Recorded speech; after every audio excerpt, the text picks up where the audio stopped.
Okay. So last week,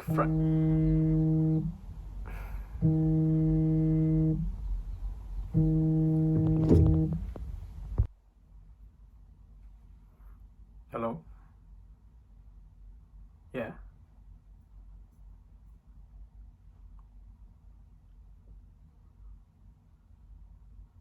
Yes, of course, I would love to. It would be an honor for me to star on this show. Yeah, 100%. Today. Yeah, of course, I'll be down. Okay, alright. Thank you very much.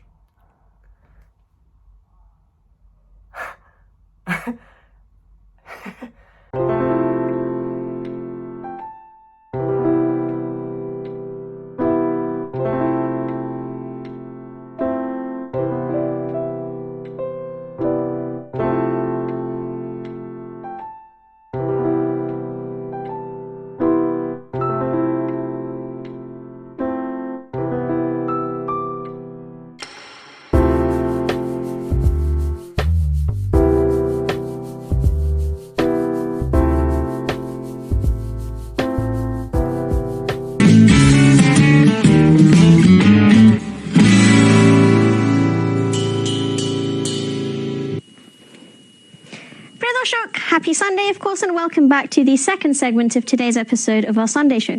আশা করি আমাদের প্রথম segment আপনাদের ভালো লেগেছে. In our first segment, we had Nafi Iftikhar, who was a fourth-year medical student at the University of Leeds. Lots of gems we had in his interview. And our second segment, I'm sure, is going to be just as inspiring. We've got another young individual. He's a university student as well. He's at Queen Mary studying engineering. His name is Fardin Rahman. But before I start, I must say that this is an individual who, again, I've looked up for quite some time, and he has had literally international experience from lots of different continents, and all of those I think is worth talking about. So he's had his childhood in Italy, he then spent his teen years in Bangladesh, and then he came over here. So when we talk about celebrating British Bangladeshis, I think it's very important that we make sure that we're not missing out people who've at some point come from abroad, and he is a fine example of that. So let's learn more about our guest, Fardin Rahman. Welcome to the Sunday Show. Thank you very much for inviting me here. I'm so delighted that you're here because there's so much that, again, we can learn from your journey as well. So you started off with your childhood in Italy, then you moved to Bangladesh, and then you moved to this country. So you've got lots of different types of experiences with educational sort of experiences. But alongside that, you've picked up so many languages as well.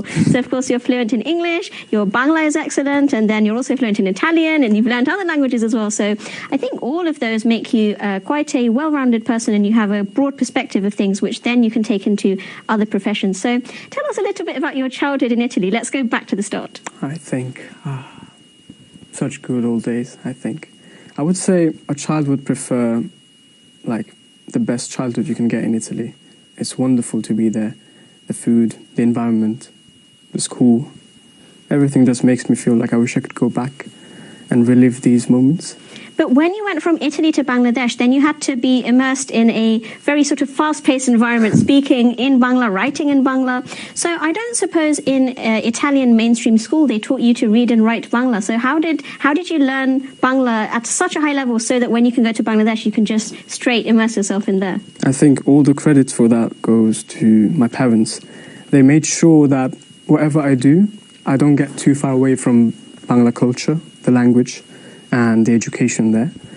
My mum especially, she always made sure that I know how to speak properly in Bangla, how to write, read books, and she also made sure that I'm very much, recognized through the cultural books over there. So she made me read all those as well. Credit, of course, to both of your parents, and of course, we know that you've got family watching live today from different time zones in Bangladesh and, of course, Italy. So many people that you're inspiring, not just across generations, but also across time zones. Now, if we come to your education experience after Bangladesh and then coming here, of course, you've been a university student at Queen Mary, University of London, studying engineering. So similar to how we asked Nafi earlier, how did you choose the field of engineering? I would say the main reason why I chose engineering is because since I was a kid, I used to look around and wonder how machines work, all these technologies, robots, internet and everything. From there, I started to search on what career can I pursue that leads me to understand further about these technologies around. And I think I found the answer in engineering, where I got to learn so much about the day-to-day life and the technologies around us, how do they work, and etc. Very interesting. And of course, the fact that you vlog as well on your YouTube channel means that we get a very nice insight into what a day in your life is like as well. Now, your life has been quite varied, as we've talked about. You've had your childhood in Italy, then you went to Bangladesh, a big sort of jump between the age of around, you could say around like year 5-ish kind of time, a big sort of academic jump. Now, you mentioned before the interview that at one point you were studying from 4 a.m. to 12 a.m. And that to me, on one hand, sounded a bit ridiculous. On the other hand, I thought, wow, you're so driven. So how did you find the motivation at such a young age to work so incredibly hard? I think mainly it's the environment over there, the competitive nature in school, which led me to work hard there. Especially that was like around PSC time, where in year 5 you have this nationwide exam, and everyone is so determined to do so well in it. There's some pressure from parents as well, but of course, transitioning from Italy to Bangladesh made me learn about, hard work, made me learn about how to grind, and that just helped me to get over this tough phase of my life. But I'm actually very proud of that, because I consider it as my golden phase, where I worked so hard, just like you mentioned, from 4 a.m. to 12 a.m. all day long. I just studied and studied. And I think, again, in your case, we saw the fruits of your labour, because something that I think is important to mention for our viewers' benefit is the individual we're talking to here academically has excelled so much that for this PSC he was in the top 10 in the board, and then later on went to a very prestigious school in Bangladesh, Kumilla Zilla School, and he ranked 3rd in the entrance exams there. So incredible academic achievements all round, various levels, even A-levels. You got multiple A stars, as we heard about before you went and joined at Queen Mary. So what, in your opinion, as you're a successful student, what in your opinion makes a good student? I would say at this age and at this time, what makes you a good student is if you are aware of what can help you to achieve more marks, but at the same time, if you can learn academically what you're studying on. Because normally some people focus on how to get marks on their exams, focus only on that. But at the end of the studying, when you go career-wise, this doesn't help as much. The knowledge that you learn from it, and if you can apply it in your career, that is what actually matters the most. So I would say a good student is a student who makes sure he gets the marks, but he also gets to learn from what he is taught in school. And I think when you have a goal in mind and you work towards it and you break it into bite-sized chunks, then that increases your chances of success as well. That's something that definitely I can see has come through your results as well. Now let's talk about your vlogging, because that's the most exciting side, I would say, to your character. As we saw in our first segment as well, we had a very successful student who's also been vlogging. But I would say your purpose of vlogging is a little bit different. You weren't necessarily, let's say, vlogging a day in the life of a Queen Mary student. You were also vlogging your personal life, you vlogged your holidays, you sing incredibly well, you're a poet, and you filmed your poetry. So lots of different sort of cultural talents you have as well. Even in your videos, I've seen you promoting Bangla music. So that's very much appreciated. For example, on the Sunday show, we do like it when, especially young people, they promote Bangla culture, Bangla music. That's something that I've seen on your YouTube channel. So let's start with the motivations of why you started your YouTube channel. Oh, I think it's around a year ago when I started the channel. I would say I've seen my parents reminiscing about their old life while looking at their photo album, and they somehow miss the days and they wish they could see more what happened during that day. With the technology we have right now and the availability of videography, I just decided, let me vlog some stuff, let me record some moments of my life, so that after 20 to 30 years when I look back, I can see that, I've lived a good life in my time. And it makes you, I suppose, more grateful when you see the evidence of all the good times that you've had. Exactly. So your YouTube channel is a mix of vlogging, poetry we've mentioned, and also singing. Now your singing voice is incredible. We won't ask you to sing live because I think we'll save that for those who go to your YouTube channel. But regarding the poetry, how do you start writing a poem? Let's say, for example, Waves, that really nice poem that we can see on your YouTube channel. What was the inspiration for that, the story behind writing that poem, Waves? It's actually a very interesting story. I think every university student can relate when I say that when you have 4 courseworks pending and you have a few days left to, complete it, you feel an extreme amount of pressure on you that makes you a philosopher by no choice. So I was going through extreme pressure at the moment, and I was also having some trouble with different, reasons. At one point, I just felt I had to vent it out, and all I could see was a piece of paper and a pen. I'm like, you know what? Let me actually articulate what I'm feeling, so at least I can express it and feel a bit relieved. And from there, I just kept on writing, and when I read it, I was like, it's actually quite good. So, and I think everyone that's seen it would say it's quite good as well. I would say it's quite a cathartic experience when you're expressing yourself through whether it's poetry or music, and you let out your emotions. On one side, you've got the academic stressful side, and then you've got this to let out your emotions. So it's a nice sort of balance you've got there. Another thing I find very impressive about yourself is, again, you might not say this yourself, but the fact that you self-taught piano. Again, there's a really nice story behind that. I think in Bangladesh, was that? Yes, I think it was around 2006 or 7.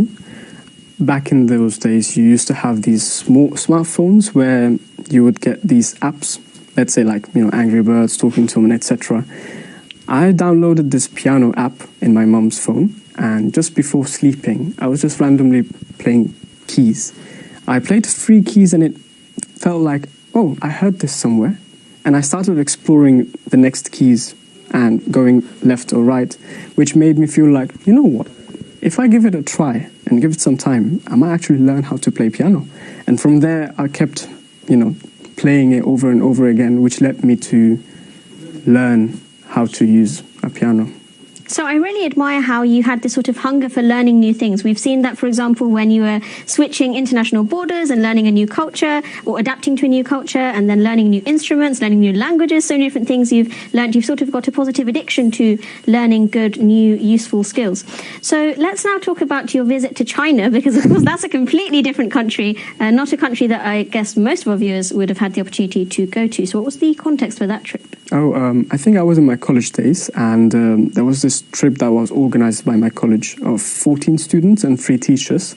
We could go to a certain place in China where we could stay there for 2 weeks. We would have 14 days there, 14 activities to do, and it was an amazing experience for me to learn different aspects of Chinese culture, whether it was pottery, calligraphy, martial arts, mountain climbing, museums, and etc. It was such a good moment for me. So I think the fact that you've got such an appreciation of lots of different cultures, you can carry that forward to the different professions that you'll find yourself in, whether that's as an engineer in the future or as a tutor or as a teacher that you currently are. So you also tutor students, and we can see that with your friendly personality, they're going to like the lessons that you're delivering for them. So what do you think is really the benefit of learning to appreciate different cultures and languages, whether it be Bangla, whether it be the Chinese culture that you immersed yourself in? What's the value of actually traveling the world and learning all these different things? I think the more you travel, the more you see people around you, different countries, different races. And at the end of the day, it broadens your perspective towards humanity. And it makes you feel, no matter how we look from outside, at the end of the day, we're all humans and we're all the same. It just makes you feel much simple, like life can be so simpler if you just think like that, without thinking about our differences. And it just lessens the violence around the world and makes you appreciate more each other. So that made me feel more accepting towards every country, people, and every cultures that I've seen. Very inspiring, and definitely a very positive sort of attitude that I'm sure our viewers will very much appreciate. Now, one question I have for you, similar to how we had in the first segment when we were talking about a lot of people perhaps have talent, a lot of people have ideas, but again, there's issues of procrastination, there's issues of shyness, there's issues of, I don't really feel like it today. How do you maintain consistency? How do you keep getting out the camera? How do you keep doing what you're doing and producing such high quality content for your viewers for free? Thank you actually for telling me that it was high quality. And I would say the main thing that you have to do to yourself is trust. When you start believing in your vision, and when you know that if you try really hard, if you give your 100%, you can actually be someone else, a better version of yourself. If you strengthen that belief inside you, that will inspire yourself to, overcome any kind of obstacle and make yourself a better version of yourself. So I just feel like if you have strong mentality about that and you have that confidence on yourself, that is the most important part for that. Very, very beautiful, positive motto for us to end on. Unfortunately, we are going to have to wrap up this segment, but Fardin, Rahman, it's been such a pleasure having you on the Sunday Show, and really honoured to hear about all your international expertise. So again, as always, we wish you the very, very best for the future. Thank you very much for inviting me. Thank you very much.